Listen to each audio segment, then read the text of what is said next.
पहिल्याच पावसात बिघडलेल्या गोष्टी आहेत या. म्हणजे या गोष्टी असं नाही की बांधून 20 वर्ष झाले. म्हणजे असं झालं असतं की पंतप्रधान नरेंद्र मोदी यांनी 20 वर्षापूर्वी इनॉग्रेट केलं आणि आज ते पडलं, तर आम्ही त्याच्यावर काहीच नसतो म्हणलो की ठीक आहे 20 वर्षापूर्वी त्यांनी इनॉग्रेट केलं होतं. पण अहो त्यांनी इनॉग्रेट आत्ता केलंय, 2 महिन्यापूर्वी, 4 महिन्यापूर्वी, 1 वर्षापूर्वी इनॉग्रेट केलेल्या गोष्टी अशा पडायला लागल्या. म्हणजे तुम्ही काय यूज अँड थ्रो मटेरियल वापरताय का त्याच्यामध्ये?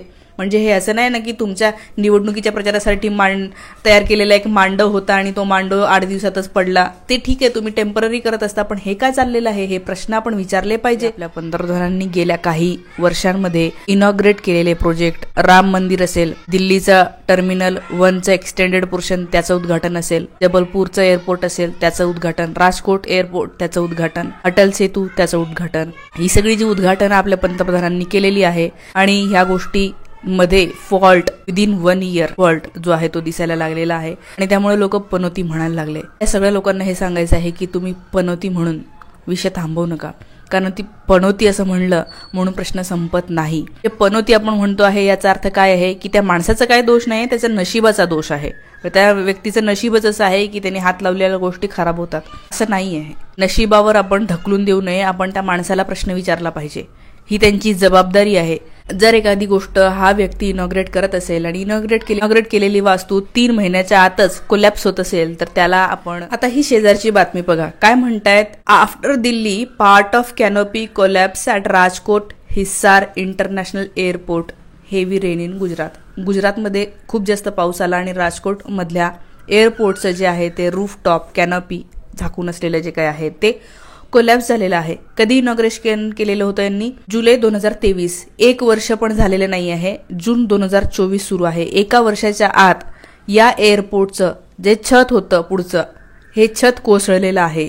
असं कुठलं, म्हणजे काय मटेरियल वापरलं होतं, काय इतक्या हलक्या दर्जाचं मटेरियल यांनी वापरलं असेल एका इंटरनॅशनल एअरपोर्टला, हे प्रश्न आपण विचारले पाहिजे. पण यांनी काय प्रकारचं ऑडिट केलं? स्ट्रक्चरल ऑडिट नावाची गोष्ट असते. एअरपोर्ट ऑथॉरिटी ऑफ इंडिया यांच्यामध्ये खूप वेगवेगळे डिपार्टमेंट्स आहेत. हे काय काम करत आहेत यांचं जर याच्याकडे लक्ष नसेल तर. दुसरं तुम्ही बातमी पाहिली असेल काय, अनडेड टर्मिनल दिल्लीचं जे आहे ते किती शॉकिंग आणि किती भयंकर आहे ते. तुम्ही त्याचे फोटो बघितले असेल. कितीतरी गाड्यांवर ते पडलेलं आहे. एक माणूस तो खरं तर फोटो बघून मग काय अवस्था केलेली आहे यांनी. आणि हे म्हणतात बीजेपी वाले की हे टर्मिनल 1 हे युपीएच्या काळामध्ये 2009ला बनलं होतं.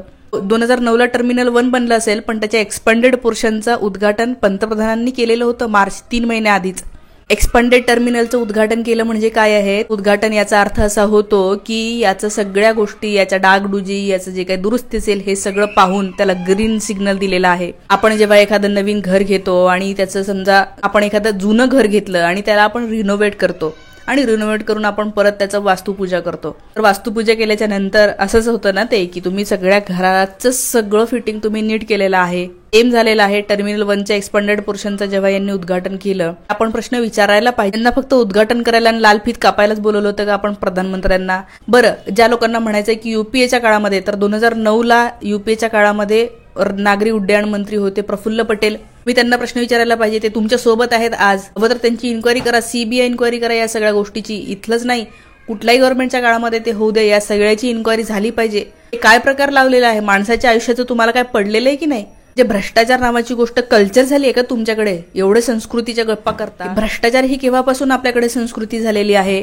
या सगळ्या लोकांची मी तुम्हाला सांगते, काँग्रेस असो बीजेपी असो, या लोकांनी जर केलेली कामं बिघडत असतील, याचा अर्थ यांनी ज्या ज्या लोकांना कॉन्ट्रॅक्ट दिलेले आहे, ज्या ज्या लोकांना इथे मेन अधिकारी म्हणून नेमलेलं आहे की हे सगळं प्रोजेक्ट बघण्यासाठीचं, या सगळ्या लोकांनी इतका पैसा खाल्लेला आहे. प्रत्येक ठिकाणी जर पैसे खाणारे लोक असतील ना, तर याच्यावर चेक अँड बॅलन्स ठेवावं लागेल. आपण असं म्हणून चालत नाही की नाही सगळीकडेच भ्रष्टाचार असतो, पण काही लोकांनी ओरडावं लागतं, बोंबलावं लागतं, सांगावं लागतं, प्रश्न विचारावे लागतात, तेव्हा कुठं हे नीट चालतं.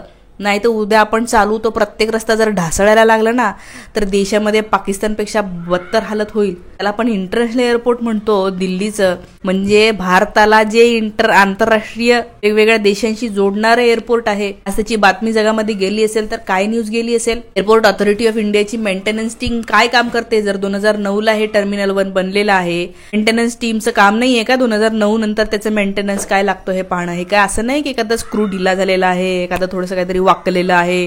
अरे पूर्ण ढाचा तुमच्या गाड्यांवर पडतो लोकांच्या अंगावर पडतो, हे काय चाललेलं आहे हा प्रश्न आपण विचारायला पाहिजे. राम मंदिर बांधलं, तिथे गळती सुरू झाली. दिल्लीचं प्रगती मैदानचं टर्मिनल 1 पहिल्याच पावसामध्ये भिजून गेलं. आणि हे सगळे एअरपोर्टचे तुम्ही पाहिले असेल, पहिल्याच पावसात बिघडणे. हा जो भ्रष्टाचार आहे ना, हा सगळीकडे बोकाळलेला आहे. अरे शिक्षण क्षेत्रामध्ये किती परीक्षेचे पेपर फुटत आहेत, आरोग्य क्षेत्रामध्ये तुम्ही पाहिलेलं आहे काय प्रकारे रक्ताचे नमुने इकडचे इकडे केले जातात. पोलीस प्रशासन काय काम करत आहे, जिथे तिथे गोळीबार होतो, काहीही व्हायला लागलेलं आहे. हे नव्हतं होत, असं एवढ्या प्रमाणामध्ये नव्हतं होत. आणि जर ते होत जरी असेल ना आधी, तरीही चुकीचं आहे. आणि आता जरी होत असेल तरीही ते आत्ताही चुकीचं आहे. ते कुणाच्याही काळामध्ये हो, जी गोष्ट चूक आहे ना ती चूक आहे, हेच आपण बोललं पाहिजे.